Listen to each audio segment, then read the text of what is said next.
response from your team after Thursday that you would want to see? Yes, yeah, for the most part, yes. I seen the response from the staff, from myself, from the team, and yeah, well, I like our two practices were today was a lighter. But yeah, no, yeah, we that was, and it wasn't the guys, right? It was the staff. We didn't prepare them for that level of competition and with the emotional attachment that they would have, and yeah, that was fully the staff's fault. I was going to say, when you got to rewatch that, was there anything that kind of bothered you more than others? No, it was exactly what we thought. Transition defense, and when guys make mistakes, man, our guys want to play, so if we will hold them accountable to it in the game, then they won't keep making the same mistake. We as a staff allowed the same mistakes to happen, transition defense and rebounding, and so that's on us. You mentioned the rebounding, and now that you've had a chance to go through the film and sort of reevaluate, what stands out about those problems? Is there one thing in particular that you can pinpoint? We weren't physical enough. And so it's we play in a grown man's league, and this was a great wake-up call for us. That size is not enough. You've got to be physical as well. That first practice after the game, what was the sort of mood like during that practice? Oh, it was great. Guys want to get better. Had guys, call me and, ask questions and have some comments, and, some guys that took ownership of stuff. And so everybody was in it to get better.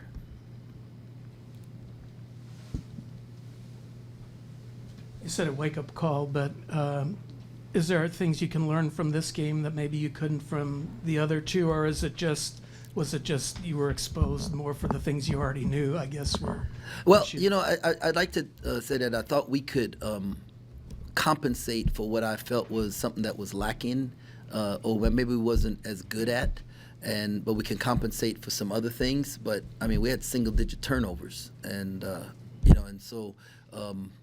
The staple of a good defense is the ability to rebound, and the staple and you have to be able to set your defense, which is transition defense, and so floor balance, and and then get yourself, when shots aren't going in, because they're not going to go in every night, you got to get yourself second chance shots, and we didn't do any of those things, and like I said, that's all on the staff, and sometimes you have to have something that like embarrasses you to get you to like really own up to it, and so I know that. I was embarrassed that I didn't have our guys ready. Now, I wasn't embarrassed with our guys. I was embarrassed with myself that I didn't have our guys ready. And so we've done a better job the last few days. I know after the game you were impressed with Doug. Even looking back, what has kind of stood out to you in his first start? I say all the time, point guards are judged by W's. That's it. So if you're going to be a point guard or a pitcher, right, you're going to be judged by wins and losses, and that's it. So it doesn't matter, what individuals do. It's what did the team do. What's the biggest thing that, I know you like the things that he does outside of scoring, and he brings the energy that he needs to even without scoring. What's the biggest thing that Coleman needs to do to kind of take part in scoring more? In scoring more? I don't know if it's Coleman. I think it's us. We got to put him in better positions where he's more comfortable. Like, instead of having him adapt to us, we got to adapt to what he does best, and that's a collaboration between the staff and him, and picking his brain. And some of the other guys, like we got some other guys who can, put the ball in the hole if they're put in the right positions. And now that I feel like they're buying into how we want to play and what's important to us. Now we got to figure out what allows them to be the best version of themselves. And then just because of the weird time that it's kind of falling in the air, I'm not sure what the status is and how much you can say, but the commitment that you guys got today, can you comment on that at all? Yeah, I'm not allowed to comment on that. We saw Brendan, I guess, struggle to shoot from three against LSU.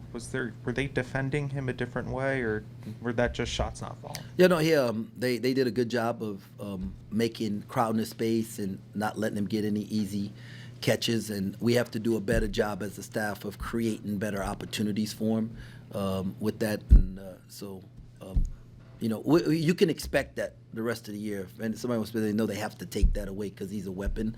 And then it's up to us to create some creative ways to help him get open.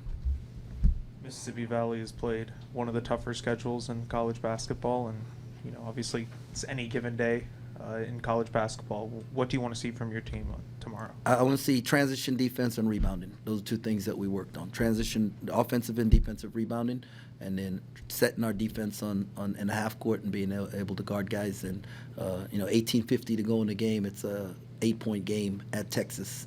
And Texas is a really good team, so we don't take anybody lightly. We have to keep getting better, and they're gonna come. They're coming in to try and get a win, and we have to bring the fight to them. With the chore jumping on the moving train after missing the first 2 games, how did you evaluate how he played on Thursday? And what's next for him? It's like if you go back to our first game, or even our first exhibition game, everybody walked away and said, "Man, they didn't look very. We were a little tight, right?" And he not only had his first game, real game to play, but then it was against a high major opponent, and so that's a tough way to evaluate, him. He's had 2 really good days of practice.